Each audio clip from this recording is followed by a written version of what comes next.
जय माता दी फ्रेंड्स, मैं हूं आपकी शिखा और वेलकम करती हूं आज आप सभी लोग का आपके अपने यूट्यूब चैनल पर। तो आज एक बहुत ही प्यारा, बहुत ही खूबसूरत, बहुत ही दर्द भरा एक खुद के ऊपर एक गीत सुनाने जा रही हूं फ्रेंड्स, क्योंकि एक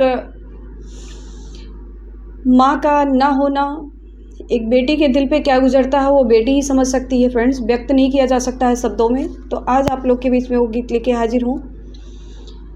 कैसा लगेगा प्लीज़ अपनी राय कमेंट बॉक्स में ज़रूर शेयर कीजिएगा और अपना प्यार दुलार आशीर्वाद दीजिएगा। तो चलिए वीडियो को आगे बढ़ाती हूँ। एक बार प्रेम से बोलिए जय माता दी।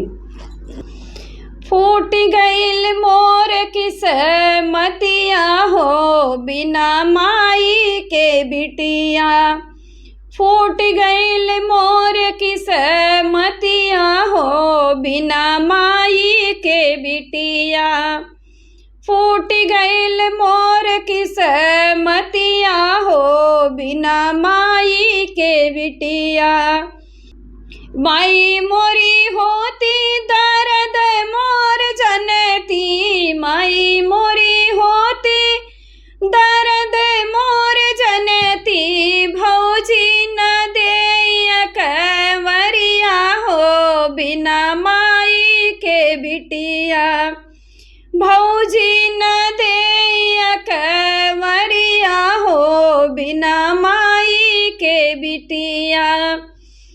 फूट गईल मोर किस्मतिया हो बिना माई के बिटिया, फूट गईल मोर किस्मतिया हो बिना माई के बिटिया।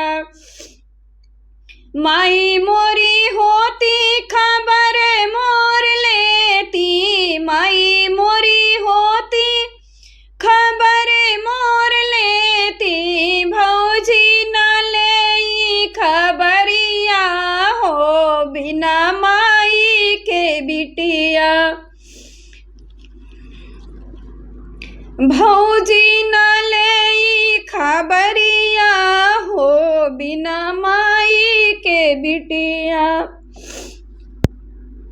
फूट गईल मोर किस्मतिया हो बिना माई के बिटिया, फूट गईल मोर किस्मतिया हो बिना माई के बिटिया।